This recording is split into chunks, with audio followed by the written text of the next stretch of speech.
사도행전 28장 11절부터 31절 로마 선교의 바울 꿈이 이루어지다.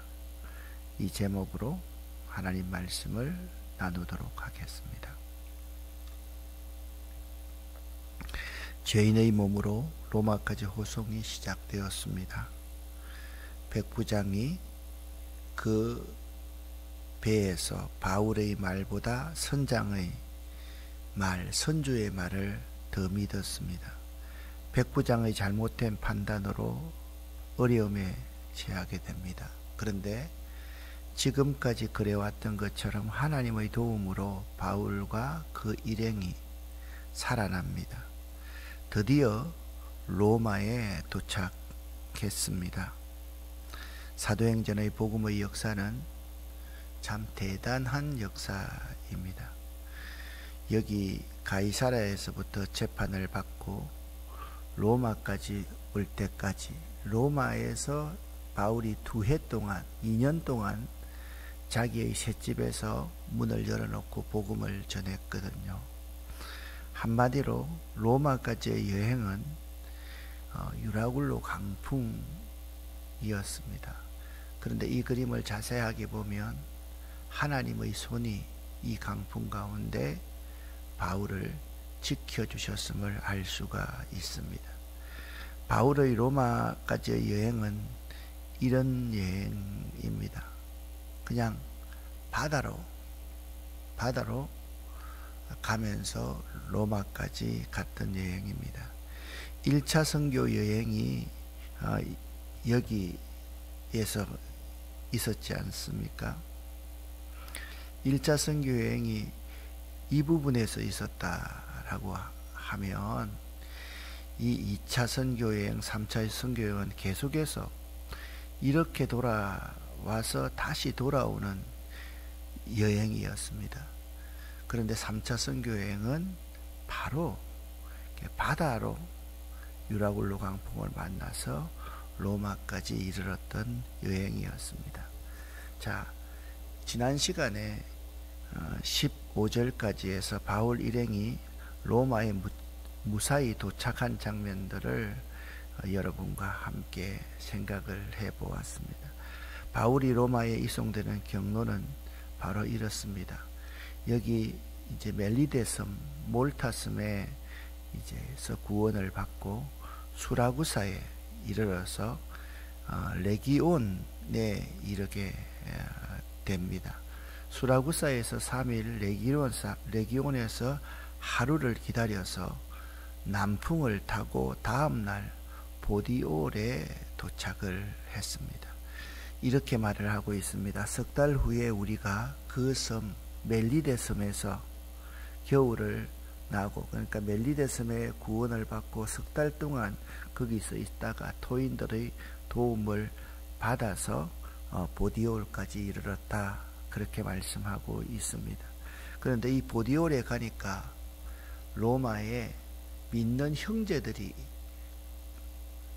바울 일행의 소식을 듣고 바울에게로 나오는 거죠.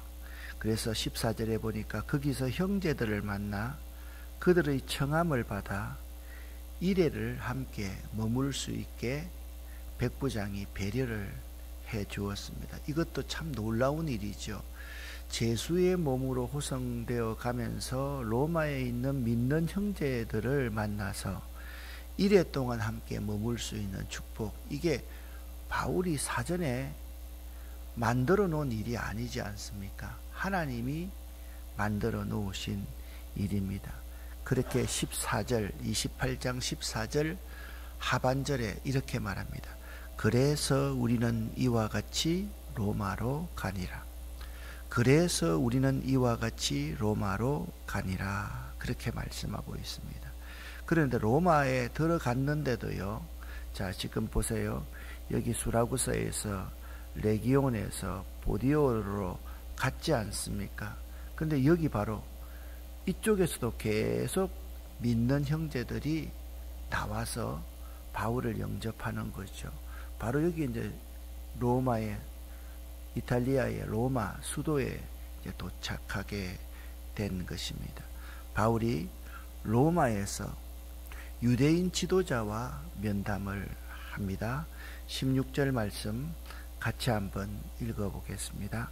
우리가 로마에 도착했을 때 바울은 그를 지키는 군인 한 사람과 함께 혼자 지내도 된다는 허락을 받았습니다. 여러분, 제수의 몸으로 로마에 끌려왔는데 어떻게 이런 일이 일어날 수 있습니까? 몸센이라는 학자에 의하면 군인에 의해서 따로 감시를 받게 되는 것은 감옥에 감금시키는 것보다 훨씬 더 가벼운 형벌, 배려하는 형벌이었습니다. 아마도 베스도 총독의 긍정적인 조서와 그리고 호송 책임자였던 율리오가 바울에 대해서 로마 정부에 아주 좋은 긍정적인 보고서를 올린 것이 아닌가라는 생각이 듭니다. 그래서 바울은 혼자 지내도 된다는 허락을 받았습니다. 여러분, 그를 지키는 군인 한 사람, 그의 경호원 한 사람이라고 생각하면 될 수 있을 것 같습니다. 3일 뒤에 바울은 그곳 유대인 지도자들을 불러 모았습니다. 로마에도 유대인 지도자들이 있었거든요. 그들이 모이자 바울이 이렇게 말합니다. 동포 여러분, 나는 우리 백성이나 우리 조상들의 관습을 거스르는 일을 한 적이 없습니다. 그런데도 나는 예루살렘에서 붙잡혀 로마 사람들의 손에 넘겨져서 제수의 몸으로 여기까지 왔습니다.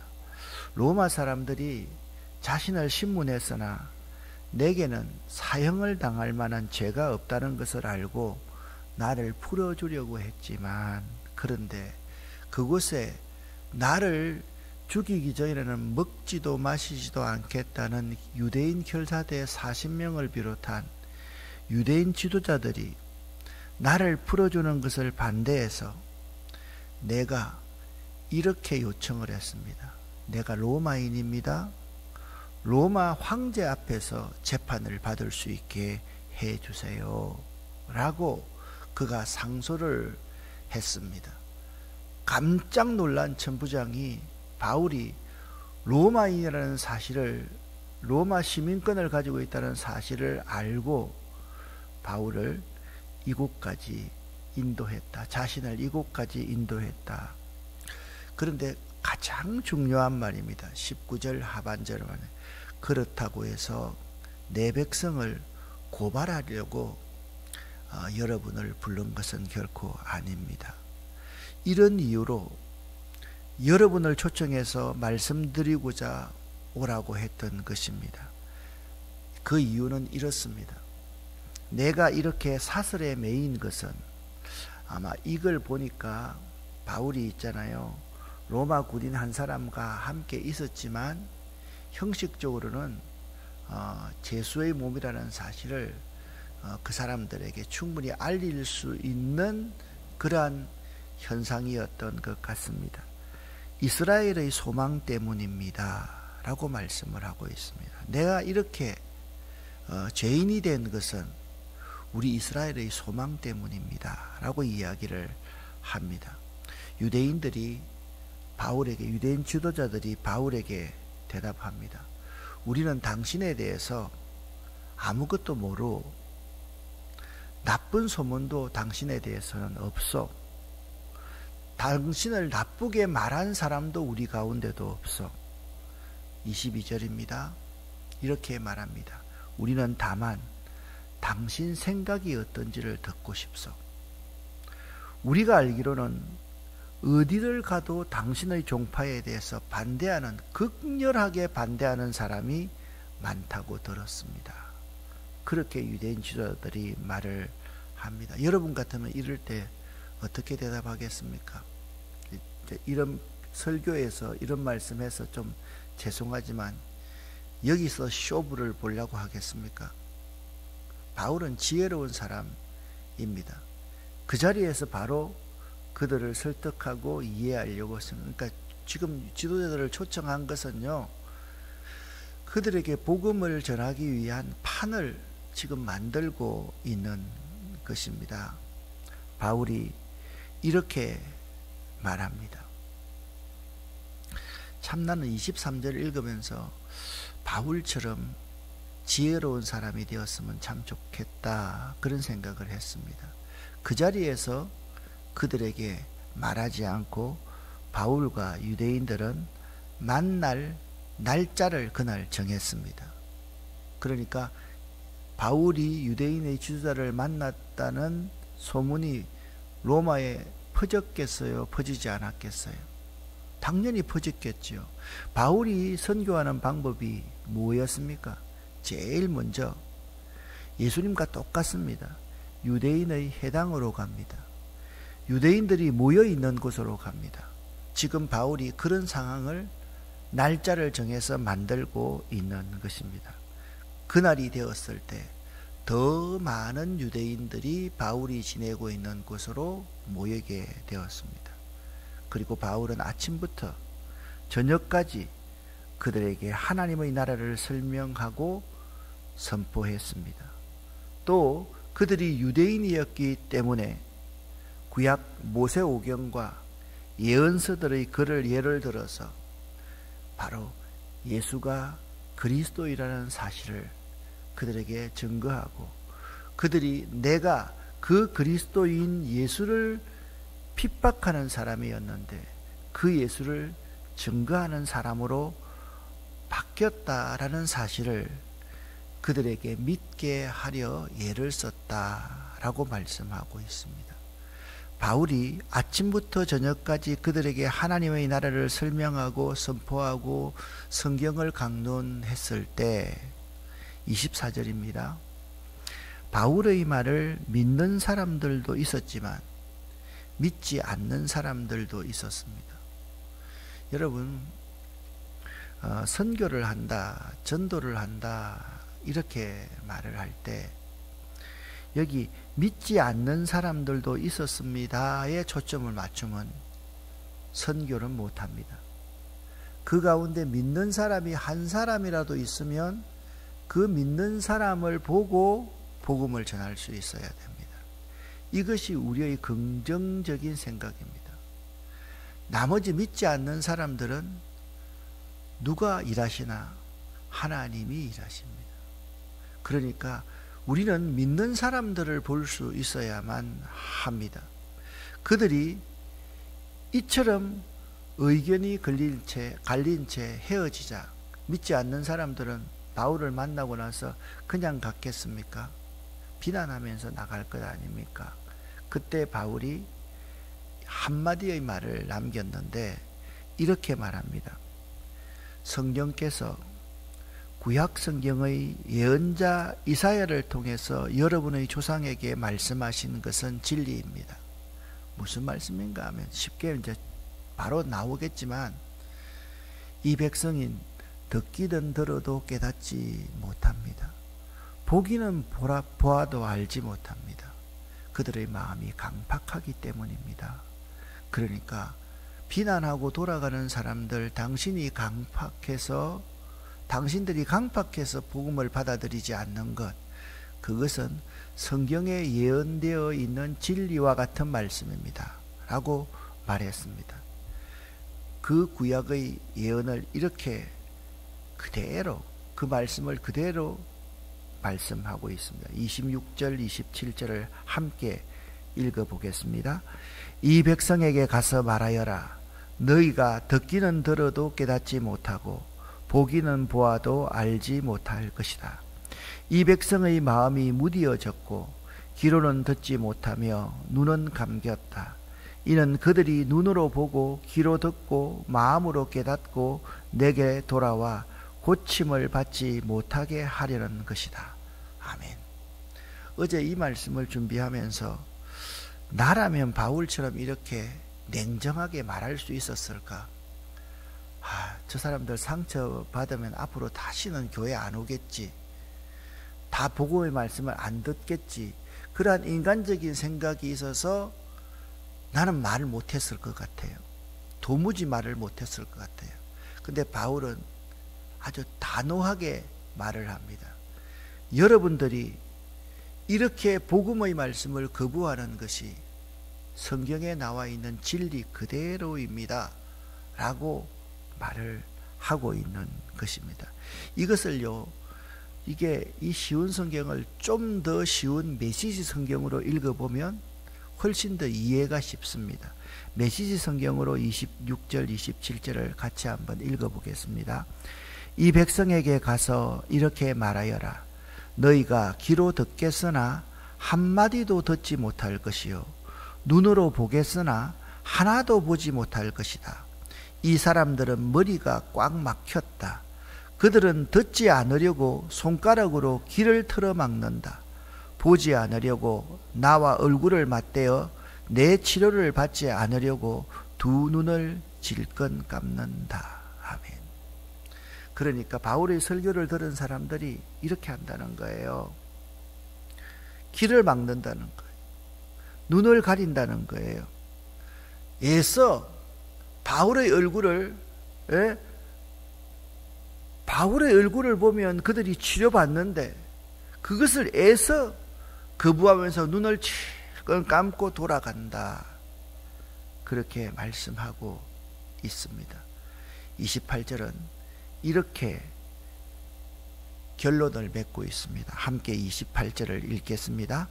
그러므로 여러분은 하나님의 이 구원이 이방인들에게도 전파되었다는 것을 알아야만 합니다. 그들은 들을 것입니다. 아멘. 무슨 말씀입니까?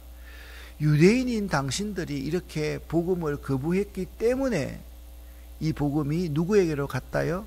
이방인에게로 갔습니다 라고 바울이 설명하고 있다라는 거죠. 논리적으로 완벽하지 않습니까? 다시 한번 이 28절을 여러분과 제가 메시지 성경으로 읽어보겠습니다. 여러분에게는 이미 기회가 있었습니다. 다음은 이방인들 차례입니다. 내가 장담합니다. 그들은 두 팔 벌려 받아들일 것입니다. 아멘. 그러니까 복음은요, 두 팔 벌려 받아들이는 사람에게 열려 있는 것이 복음입니다.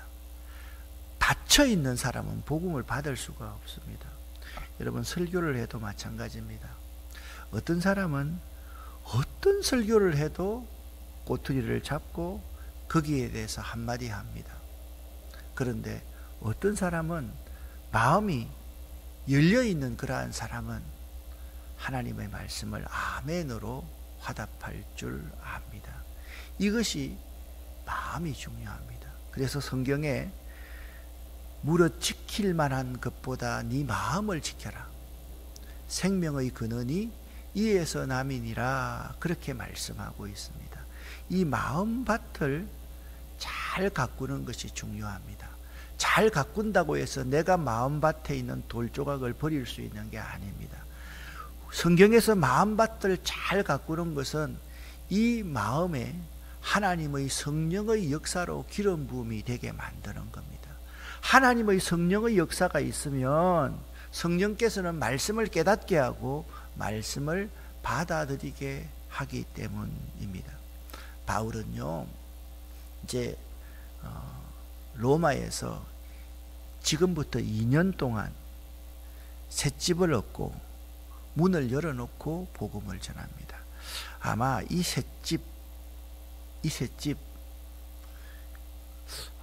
참 신기합니다. 셋집이 작은 집이었을까? 저는 한번 생각해 볼 때 조금 넓은 규모의 집이 아니었을까라는 생각을 합니다. 이 셋집은 다른 말로 하면 로마에서 2년 동안 교회를 열어놓고 교회를 세워놓고 복음을 전했습니다. 이 메시지 성경을 보면요, 이 성경에 이런 말씀을 하고 있습니다. 같이 한번 읽어볼까요? 그의 집 문은 항상 열려 있었다. 그러니까 하나님의 복음을 전하기, 주의 복음을 전하기 위해서 그 집을 항상 열어놓고 있었습니다. 요게요, 사도행전에는 이렇지만 빌립보서나 빌레몬서에 가면 항상 열려있는 문을 통해서 어떤 사람이 바울을 찾아왔는지를 잘 말씀하고 잠시 후에 제가 말씀을 드리겠습니다. 30절 31절을 같이 한번 쉬운 성경으로 읽어보겠습니다. 바울은 자기 셋집에서 꼬박 2년을 지내면서 자기를 찾아오는 사람들을 다 맞이하였습니다. 그는 담대하게 그리고 아무런 방해도 받지 않고 하나님의 나라를 정하고 주 예수 그리스도에 관해 가르쳤습니다. 아멘. 참 은혜롭습니다. 30절 31절을 다시 한번 메시지 성경으로 읽어보겠습니다. 2년 동안 바울은 셋집에서 살았다. 그는 찾아오는 사람 누구나 맞아들였다. 바울은 긴박한 마음으로 하나님 나라의 일을 모두 전하고 예수 그리스도에 관해 모든 것을 설명했다. 그의 진문은 항상 열려 있었다. 아멘. 어떻게 보면 이 로마가 이런 거대한 산과 같은 곳이 도무지 이제 이 산은 제가 그냥 낮은 산 같지만 우리가 도무지 정복할 수 없는 에베레스트 산 정상 같은 곳이 로마였을 겁니다. 그런데 이곳에 십자가를 세우고 셋집을 얻어 2년 동안 그들에게 아무런 방해도 받지 않고 담대하게 하나님 나라를 전하고 주 예수 그리스도에 대해서 가르쳤다라고 말씀하고 있습니다. 바울은요, 이렇게 로마에서도 하나님 말씀 전하기에 힘썼습니다. 바울은 자기를 찾아오는 모든 사람을 다 영접했습니다. 여기 중요한 것이 있습니다. 항상 문을 열어놓고 있으니까 그에게 찾아왔던 사람들 가운데 빌립보서 4장 22절 말씀을 보니까 황제의 가족 중 몇 사람이 바울을 찾아와서 예수를 믿게 되었습니다.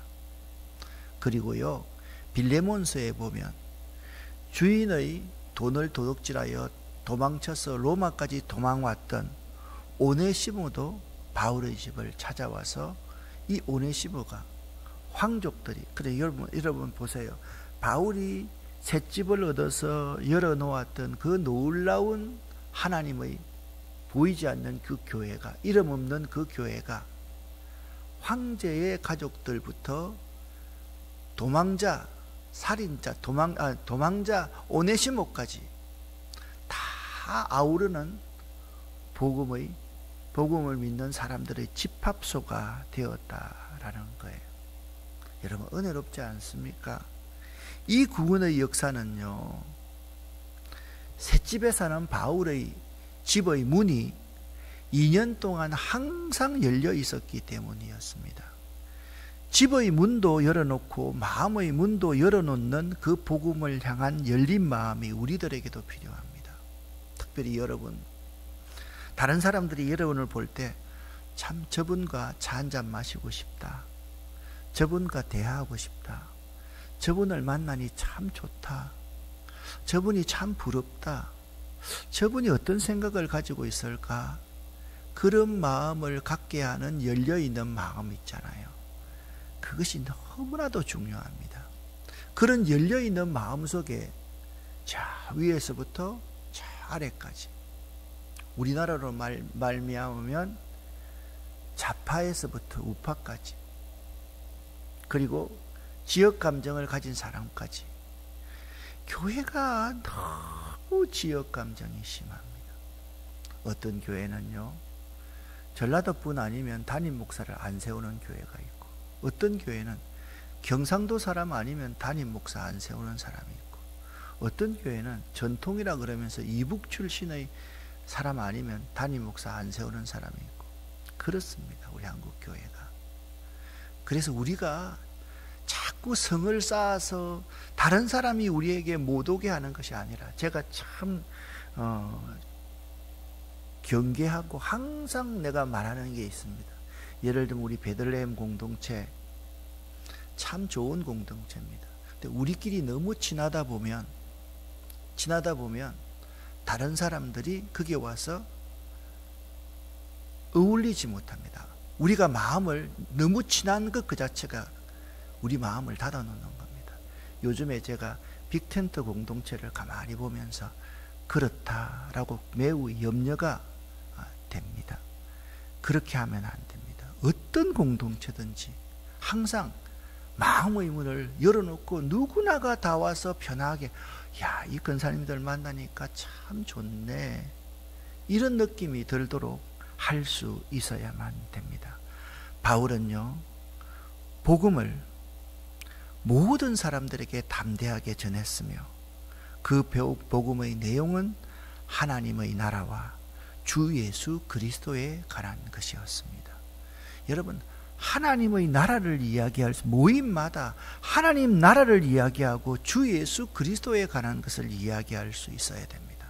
또 오늘 본문은 사도행전을 끝마치면서 이렇게 말씀하고 있습니다. 바울은 하나님의 도우심으로 아무에게도 방해를 받지 않고 사역할 수 있었습니다.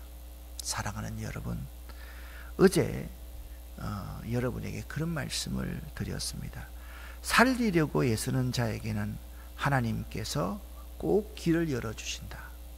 여러분과 제가 항상 사람을 살리기 위해서 마음의 문을 열어놓고, 우리가 친하고 싶어도 다른 새로운 사람이 오면 친한 사람들과 대화하는 것보다 그 새로운 사람들을 안으로 불러들여서 하나님의 나라와 주 예수에 관한 것을 서로 나눌 수 있는 귀한 아름다운 공동체가 될 수 있기를 예수 이름으로 간절히 축원합니다. 기도하겠습니다. 살아계신 하나님 아버지여, 하나님께서 우리를 사랑하시고 축복하심에 감사를 드립니다. 사도행전 1장부터 28장까지 함께 나눌 수 있게 도와주셔서 너무나도 감사합니다. 오늘 마지막 메시지, 우리 아름다운 교회는 성을 높이 쌓는 교회가 아니라 성을 허물고 벽을 허물고 우리의 벽을 낮게 하고 모든 사람들이 황제의 가족부터 오네시모 종까지 와서 예수 그리스도에 관해 함께 나누는 귀한 공동체, 선교하는 공동체 될 수 있도록 도와주시옵소서. 예수 그리스도 이름으로 축복하옵고 간절히 기도 올립니다. 아멘.